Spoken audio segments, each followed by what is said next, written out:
Assalamualaikum warahmatullahi wabarakatuh.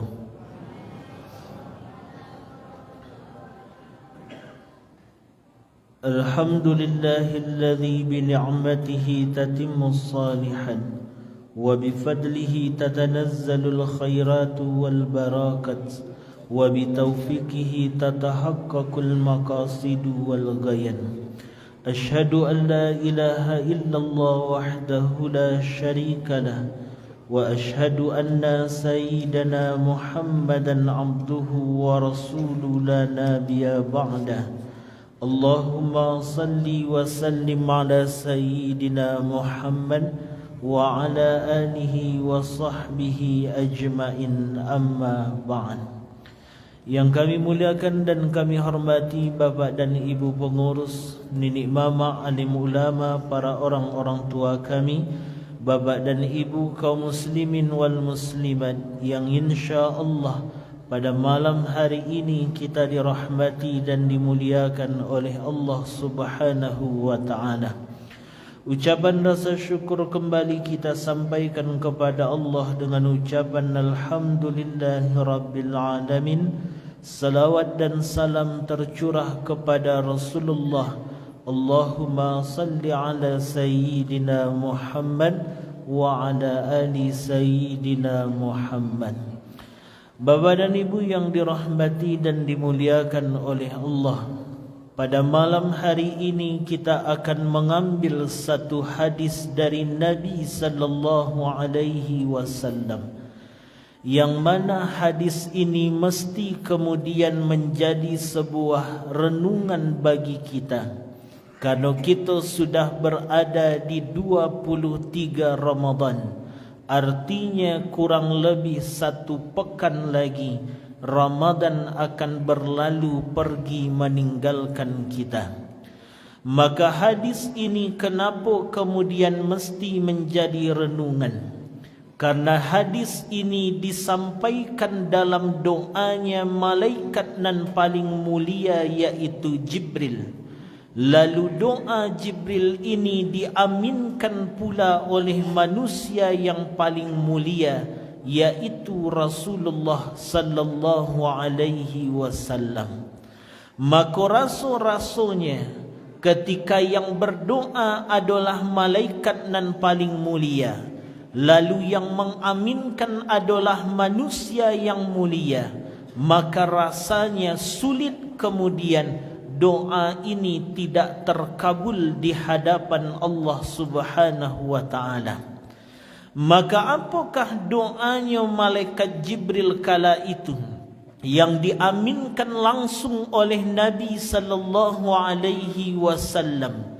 Bahwa Jibril pernah berkata, syaqiya abdun adraka Ramadan, maka celakalah orang-orang, kata beliau. Dalam riwayat lain dipakai kalimat ragima anfu rajulin, sangatlah celaka orang-orang, bukan hanya sekedar celaka, tapi sabana-bana celakalah seseorang yang bertemu dengan Ramadan, lalu Ramadan pergi meninggalkannya, tetapi lam yughfarlah, tapi dosa-dosanya belum diampuni oleh Allah Subhanahu wa taala. Inilah doa pertama dari malaikat Jibril dan diaminkan langsung oleh Nabi Muhammad, bahwa Jibril berkata, sangat celaka orang-orang wahai Rasul, yang mana orang ini punya kesempatan bertemu dengan Ramadan, lalu ia menjalani ibadah di Ramadan sampai Ramadan itu pergi, dan dosa dan kesalahannya belum juga diampuni oleh Allah Subhanahu wa taala. Maka ini penting menjadi sebuah renungan bagi kita. Di Ramadan dan 1 pekan lagi akan kita temui ini. 1 pekan lagi Ramadan dan kita jalani ini.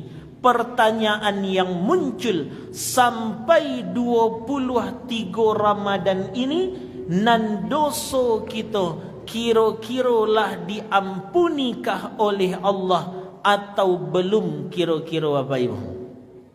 Allah diampuni tolun kira-kira Bapak Ibu? Bakok ndak terjawab dia Bapak Ibu. Lah 23 Ramadan kini, kira-kira dosa gitulah diampuni atau belum?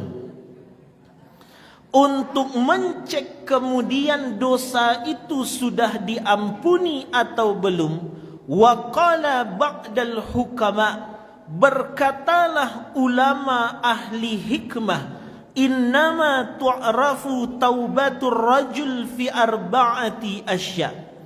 Maka tanda kemudian dosa seorang hamba itu diampuni oleh Allah, atau tanda nan taubat seorang hamba itu diterima oleh Allah, nampaklah di dalam beberapa hal, kata beliau.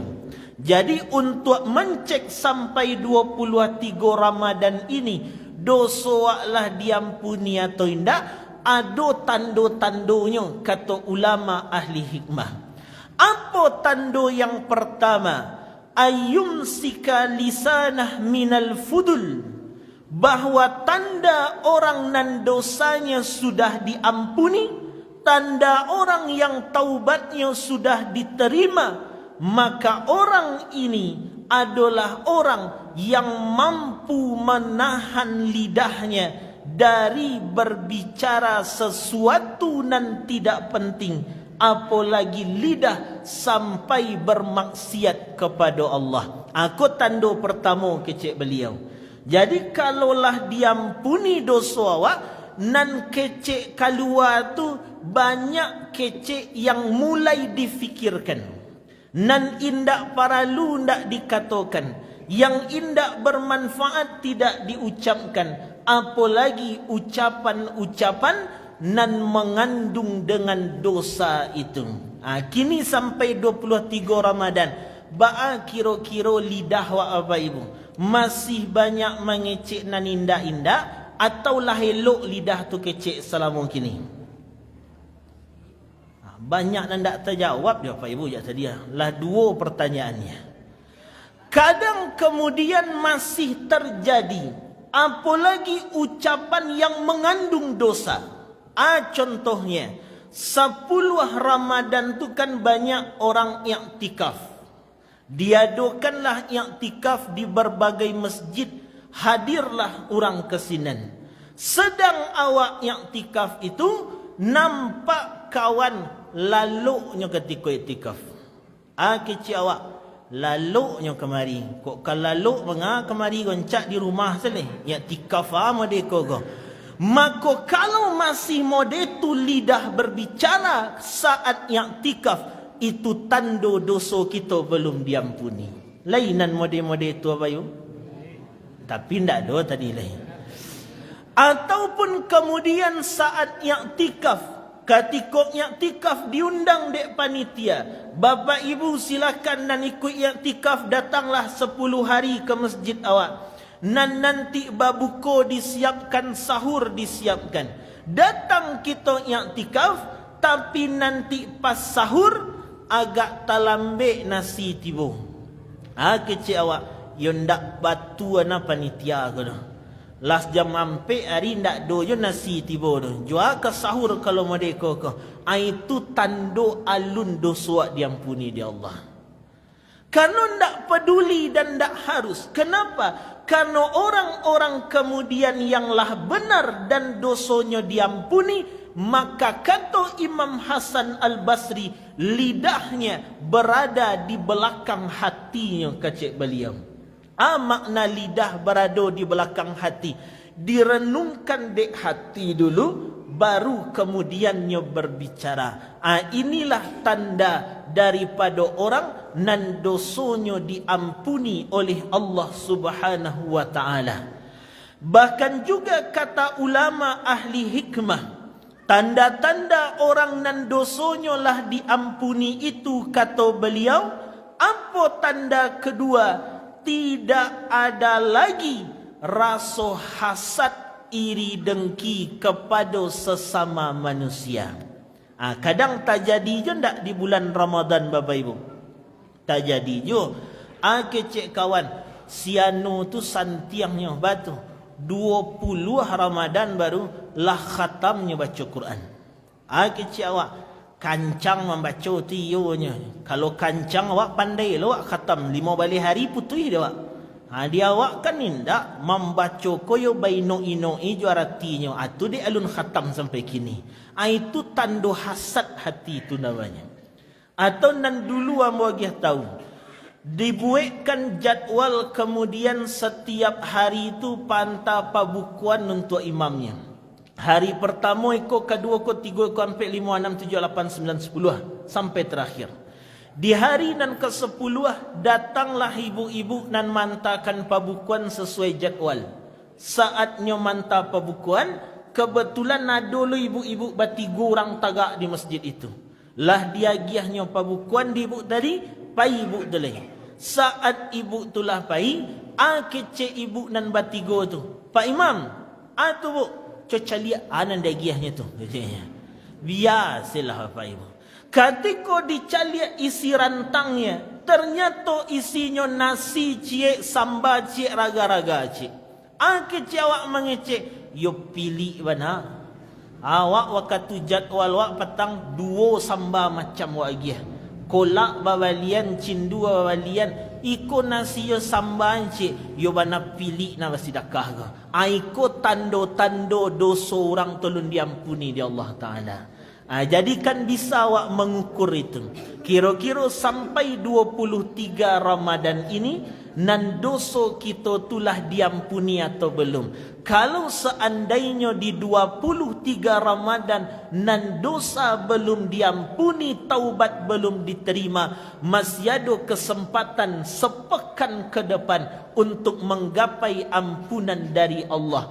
Karena dalam hadis tadi disebutkan, siapa orang-orang nan bertemu Ramadan lalu Ramadan itu pergi tapi dosanya tidak diampuni, maka celakalah ia dan campakkan ia ke dalam neraka, kata Jibril. Amin, kata Nabi sallallahu alaihi wasallam. Inilah nan pertama pesan daripada Rasulullah ketika lidah ini masih berbuat dosa di kala itu. Tapi ulama dulu Bapak Ibu punya cara supaya mereka tidak berulang-ulang jatuh ke dosa. Ada caranya. Ingin tahu Bapak Ibu? Ada orang ulama dulu tu asalnya babuat dosa, ba'a caranya dosa tu supaya tidak berulang terjadi. Ada cara mereka buat. Ingin tahu Bapak Ibu? Kalau tahu laika diamalkan rasulnya. Lai Bapak Ibu? Lai. Apa kebiasaan ulama dulu supaya mereka terhenti berbuat dosa, berbuat kesalahan?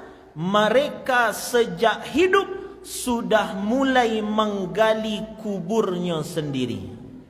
Ketika dosa dibuat, masuk ke dalam kubur itu sekali. Lihat Bapak Ibu amalkan. Abang tak sekarih tadi yo-nya leh. Kok tadi jadi yo keciknya. Itu amalannya maksudnya. Jadi intinya, apa maksudnya? Kita disuruh mengingat-ingat kematian. Nak berkurang je dosa itu. Maka ini yang pertama kata Rasulullah, bahawa celaka orang-orang bertemu Ramadan tapi dosanya tidak juga diampuni. Maka bukti dosa diampuni, lidah akan berfikir sebelum berbicara. Sibukkan melihat diri sendiri, jangan sibuk melihat orang lain. Dunia akan terasa jauh lebih tenang saat kita sibuk merapikan taman kita sendiri daripada sibuk menghitung rumput liar nan ada di halaman orang lain. Inilah kata para ulama, tanda dosa diampuni oleh Allah. Lalu nan kedua kata Jibril, apa doa dari malaikat Jibril nan kedua? Syakiya abdun adraka walidayh au ahadahuma falam yudkhilahul jannah. Maka celaka pula orang-orang kata Jibril yang masih menjumpai kedua orang tuanya ataupun kemudian ia masih bertemu dengan orang tuanya tapi tidak mampu mengantarkan ia ke dalam surganya Allah dengan baktinya kepada orang tuanya. Kunan kedua kecik beliau. Lai batamu wak dulu jo ayah ibu wak, tapi ndak bisalah pertemuan kita dengan ayah ibu itu mengantarkan kita masuk ke surganya. Maknanya tidak ada bakti wak selama hidup kepada orang tua tak kala mereka masih ada. Padahal kalau kita lihat dalam Quran, kalimat menyembah Allah selalu disandingkan dengan orang tua. Misal nanti di Quran surat Al-An'am ayat 151, alla tusyriku bihi syai'a, jangan sekutukan Allah dengan apapun, wabil walidaini ihsana, dan berbuat baiklah kepada kedua orang tuamu. Ambil pula Quran surat An-Nisa ayat 36, wa'budullah, sembahlah Allah dan jangan sekutukan ia, wabil walidaini ihsana, dan berbuat baiklah kepada kedua orang tua. Kenapa menyembah Allah tu disandingkan dengan orang tua? Karena kata para ulama, bukti bahawa seorang hamba benar penyembahannya kepada Allah, bukti bahawa seorang hamba itu benar bahawa Allah nan diibadahinya, apa buktinya? Berbuat baik kepada orang tuanya. Ikonan kini yang mesti awak sadari. Kadang awak kan deklah merasa tua loh Bapak Ibu, sehingga ndak tak kenal lagi kepada orang tua nan lah meninggal itu. Deklah bau punya anak lah, punya cucu lah tua, anda tak kenal saja ayah ibu baa keadaan mereka dalam kubur ni. Cuba caliat sampai kini, dari awal Ramadan sampai 23 Ramadan, lai bapa ibu niatkan baca Quran, bapa ibu diniatkan untuk orang gaib dan meninggal. Lai diniatkan bapa ibu. Lai setiap sedekah nan kita berikan, ya Allah ambo sedekah, tolong ya Allah jo sedekah ini lapangkan kubur orang tua ambo ya Allah. Lai wak niatkan setiap sedekah bapa ibu.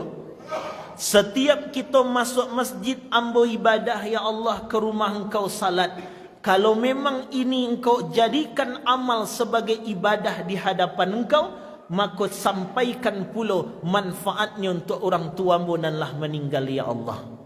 Itu penting. Kenapa begitu? Bagi contoh Bapak Ibu, Bapak Ibu kini kanlah jadi orang tua. Sekali bara Bapak Ibu mendoakan anak Bapak Ibu? Sekali seminggu? Tidak. Sekali bara? Ya dek diam saja Bapak Ibu tadi. Sekali bara Bapak Ibu? Sekali sehari? Lebih sekali sehari? Lebih. Berarti 5 kali sehari. Pokoknya sehari itu banyaklah. Ketika Bapak Ibu mendoakan anak wak lebih 5 kali dalam satu hari, asal wak berdoa pasti nan tersebut anak wak. Maka kalau Bapak Ibu berdoa untuk anak 5 kali sehari dalam doa untuk anak, berarti begitu pula ayah kita dulu mendoakan awak saat awak masih menjadi anak-anak. Itu nan jadi masalah. Kalau kemudian awak mendoakan anak awak 5 kali sehari, model tu pula ibu awak dulu mendoakan awak 5 kali sehari. Begitu pula kemudian ayah awak mendoakan awak setiap hari. Tapi terkadang aneh, yang orang tua hidup, habis hidupnya mendoakan anak-anaknya, tapi kadang anak saatlah besar, kadang sehari tidak sempat mendoakan orang tuanya. Layakkah disebut berbakti kepada Allah? Itu yang disebut tadi. Makanya kadang Bapak Ibu, anak awak dapat kini, rumah tangga awak nyaman, dapat suami elok, dapat isteri elok. Iya Bapak Ibu? Ndak ada lah yang menjawab. Ndak elok suami isteri Bapak Ibu dah. Dapat suami elok, dapat isteri Elok. Ya elok? Ya. Ibu sana nionya apa indah dah. Elok, sudah elok. Kemudian rumah tangga tu lancar sejalannya sampai kini. Kemudian dapat lo anak-anak yang soleh dan solehah. Kenapa kita bisa dapat rumah tangga yang nyaman itu? Kenapa kita bisa dikaruniai anak-anak yang baik-baik penyenang hati itu? Bukan dek usaha. Itulah doa ibu wak dulu, ya Allah. Kok gadang mereka nanti. Agih jolah mereka pasangan dan bisa menyatukan. Elok anjolah rumah tangga mereka. Sakinah mawadah jolah anak-anak ambo, ya Allah. Itu doa ibu jo ayah dulu itu. Manga-manga wak didoakannya.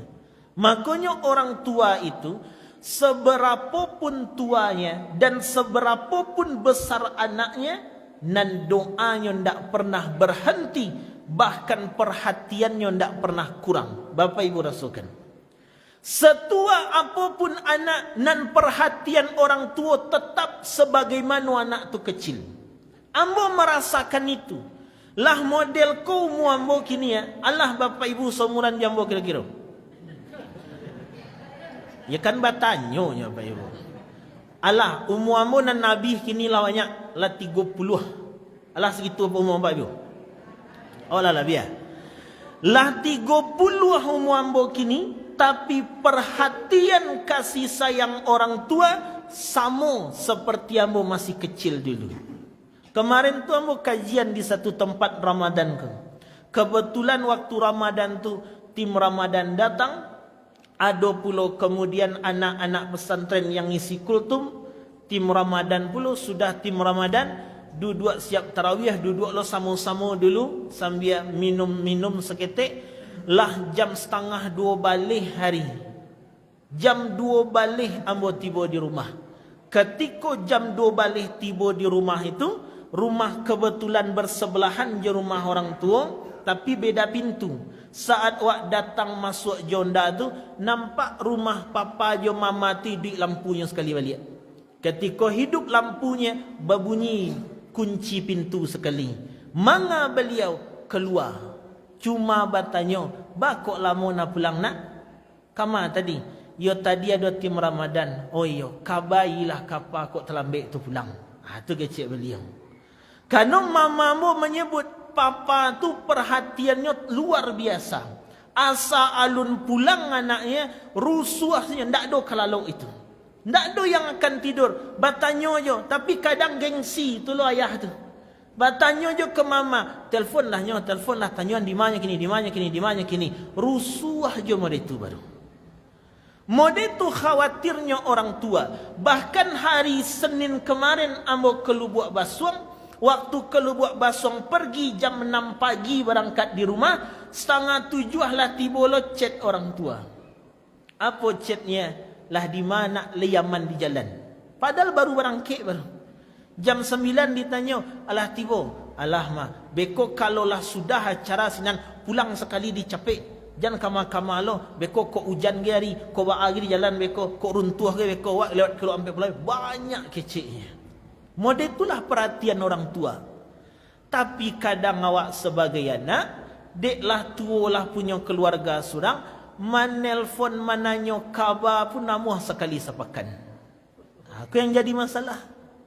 Kadang ditelepon sekali sepakan, itu pun orang tua lunan manelpon. Makanya dulu pernah ambo ceritakan. Ada satuan, waktu itu ambo datang ke satu tempat. Anak tu berbaju dinas, rancak baju dinasnya. Perempuan. Sedang awak berurusan tu, HP-nya siko tagak. Saat tagak HP itu ambo kebetulan di siko tagak, dek mong ada yang diurus, tiba-tiba masuk video call. Diangkat, ternyata ibunya yang menelpon. Ketikanya mengangkat video call ibunya, pertanyaan ibunya yang tadanga dia waktu itu, lai sehat nak, sedang mengatu keciknya. Apa jawaban anak? Beko lah telefon mah, orang sibuk baru keciknya. Dimatikannya sekali. Baralah kurang ajarnya anak waktu itu. Lupakah anak tu pakaian dinas nan dipakainya rancak itu gara-gara doa ayah ibunya? Ya Allah, sukseskan anakku, jangan sampai anakku susah modeku ya Allah. Jadikan anakku ya Allah, kok dapat kerajonyo sanang, ndak mode kami ku nan bapa nih baujan ya Allah. Itu doa ayah ibu dulu. Tapi kok katikolah sukses tu mode tu jawab orang tua.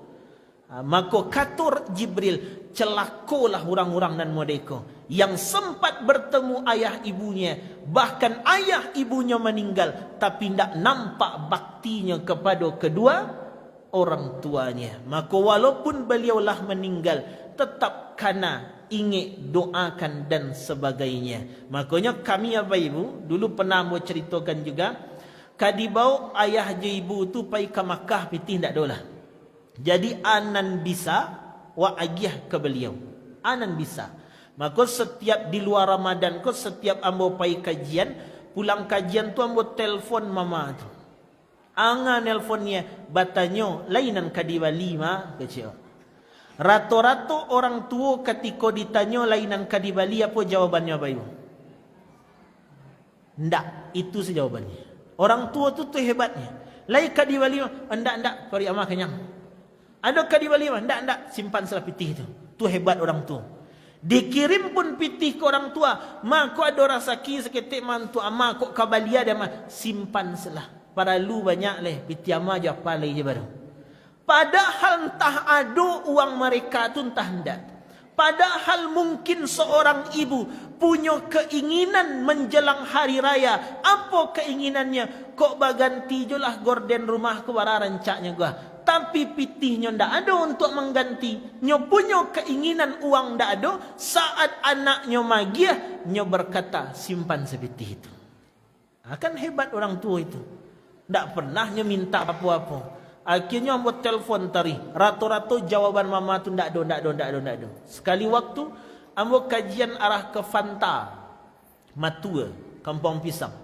Dek jalan ngarai tu kalam malam. Barangkit wak keluar dari masjid, pasang jaket langsung ambo pai ni. Karena jalannya kalam, takut wak.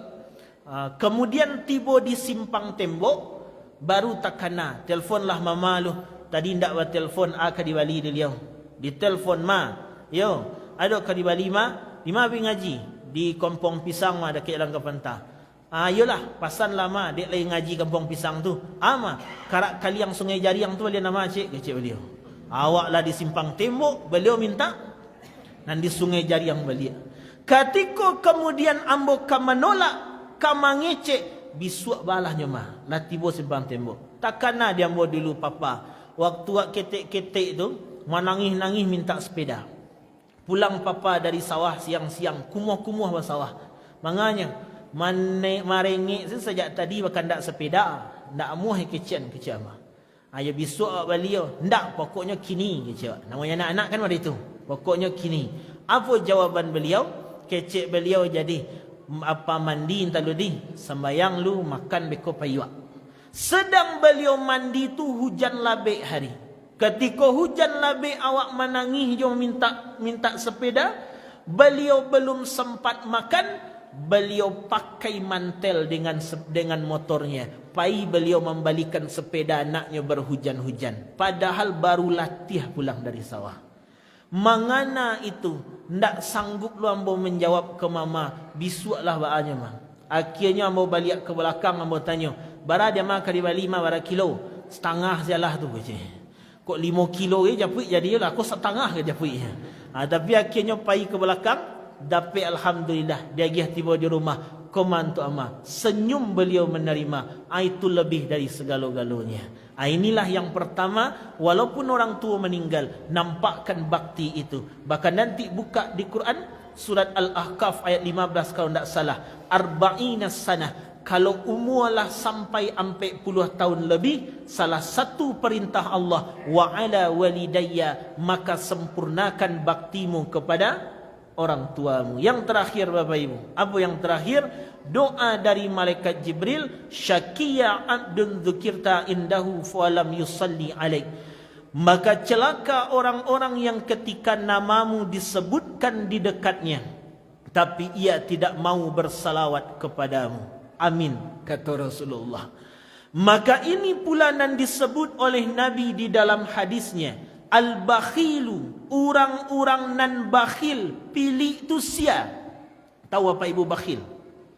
Tahu. Kalau syuh, tahu apa ibu syuh? Kalau bakhil kan tahu, bakhil tu pilih. Kalau syuh, pernah dengar bapak ibu istilah syuh? Tak. Ambil contoh. Kalau bakhil itu, awak makan je kawan, babuko basamo je kawan. Saat babuko basamo itu, ketika awak babuko basamo, bayuranlah awak.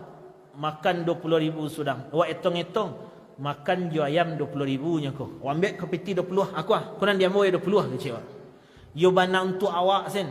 Pokoknya awak ndak ingin pitih awak ko tak makan diorang, tu bakhil namanya. Tapi kalau syuh lah sudah makan, lah kamam bayi leh agak cia leh hantai sakit perut ke WC sentah ke cia.